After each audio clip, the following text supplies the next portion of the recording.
Assalamualaikum warahmatullahi wabarakatuh. Perkenalkan, saya Titing Nurhayati dari jurusan Pendidikan Sejarah, Fakultas Keguruan dan Ilmu Pendidikan Universitas Sultan Ageng Tirtayasa. Di sini saya akan menyampaikan pemahaman saya mengenai materi tentang Kabinet Sukiman. Sukiman Wirojo Sandojo merupakan tokoh politik dan pejuang kemerdekaan Indonesia yang juga dikenal sebagai tokoh masyumi. Ia menjadi Perdana Menteri pada tanggal 27 April 1951 sampai dengan 3 April 1952. Ia lahir di Sewu, Solo tahun 1898 dari keluarga yang taat beragama. Terdapat 5 program kerja masa Kabinet Sukiman yang sebenarnya hanya melanjutkan dari Kabinet Nasir. Di antaranya yaitu di bidang sosial dan ekonomi, mengusahakan kemakmuran rakyat secepatnya dan memperbarui hukum agraria agar sesuai dengan kepentingan petani, juga mempercepat usaha, menempatkan bekas pejuang di lapangan usaha. Terus ada mempercepat persiapan pemilihan umum di bidang politik luar negeri, menjalankan politik luar negeri secara bebas aktif, serta memasukkan Irian Barat ke dalam wilayah Republik Indonesia secepatnya.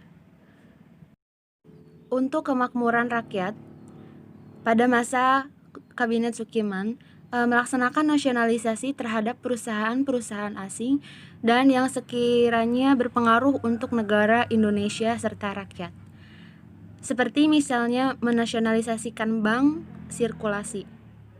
Bank yang dinasionalisasikan yaitu De Javes Bank sebagai bank sirkulasi. Alasan pemerintah ingin menasionalisasikan bank tersebut karena di berbagai negara sudah tidak berlaku bank yang masih bersifat partikular, supaya bank sirkulasi tersebut dapat bekerja untuk kepentingan umum, bukan hanya kepentingan pemilik modal saja.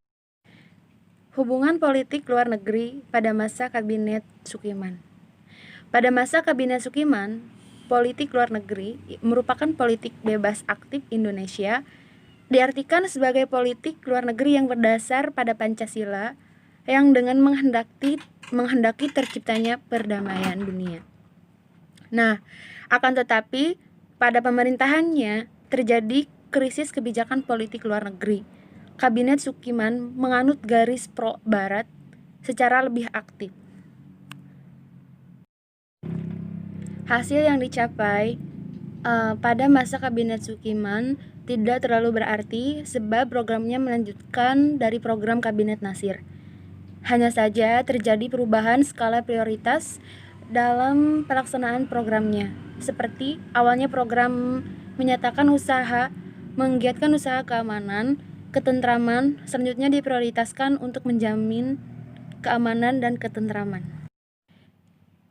Kebijakan ekonomi Menteri Keuangan Yusuf Wibisono pada masa Kabinet Sukiman, yaitu adanya THR atau tunjangan hari raya, yang merupakan pemberian tunjangan ini sebagai sebuah strategi agar para PNS di masa itu memberikan dukungan kepada kabinet yang sedang berjalan, memberikan tunjangan berupa uang dan makanan pokok. Selanjutnya yaitu ada Perjanjian Mutual Security Act atau MSA. Undang-Undang Keamanan Bersama tahun 1951 meluncurkan bantuan luar negeri Amerika yang tujuannya untuk membantu negara-negara miskin dan negara berkembang serta mencegah penyebaran komunisme. Pokok dari MSA adalah pertukaran nota antara kedua negara. Hasil dari pertukaran tersebut, pemerintah Amerika akan memberikan bantuan di bidang ekonomi dan militer. Namun, juga tercantum sebuah poin tentang membatasi kebijakan politik luar negeri Indonesia. Selain itu juga ada nasionalisasi The Java Bank. Membeli saham-saham bank yang ada pada saat itu diperdagangkan dalam bursa efek di Amsterdam. Kendala yang dihadapi pada masa Kabinet Sukiman, yaitu adanya pertukaran nota keuangan antara Menteri Luar Negeri Indonesia yaitu Subarjo dengan Duta Besar Amerika Serikat Merle Cochrane mengenai pemberian bantuan ekonomi dan militer dari pemerintah Amerika Serikat kepada Indonesia berdasarkan Ikatan Mutual Security Act, di mana dalam MSA terdapat pembatasan kebebasan politik luar negeri Republik Indonesia karena Republik Indonesia diwajibkan memperhatikan kepentingan Amerika. Tindakan Sukiman tersebut dipandang telah melanggar politik luar negeri Indonesia yang bebas aktif karena lebih condong ke dalam blok barat, bahkan dinilai telah memasukkan Indonesia ke dalam blok barat. Selanjutnya yaitu adanya krisis moral yang ditandai dengan munculnya korupsi yang terjadi pada setiap lembaga pemerintahan dan kegemaran akan barang-barang mewah. Selanjutnya ada masalah irian barat yang belum juga teratasi. Selanjutnya yaitu hubungan Sukiman dengan militer kurang baik, tampak dengan kurang tegasnya tindakan pemerintah menghadapi pemberontakan di Jawa Barat, di Jawa Tengah, dan Sulawesi Selatan. Berakhirnya pemerintahan Kabinet Sukiman. Jatuhnya Kabinet Sukiman ditandai dengan ditandatanganinya persetujuan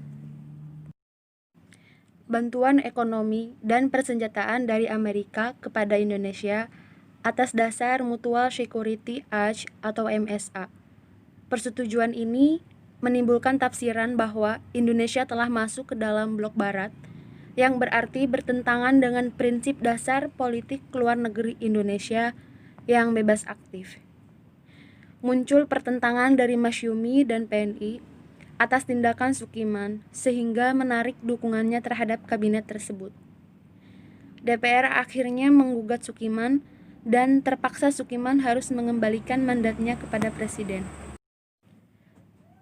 Sekian dari pemaparan saya mengenai Kabinet Sukiman. Terima kasih. Wassalamualaikum warahmatullahi wabarakatuh.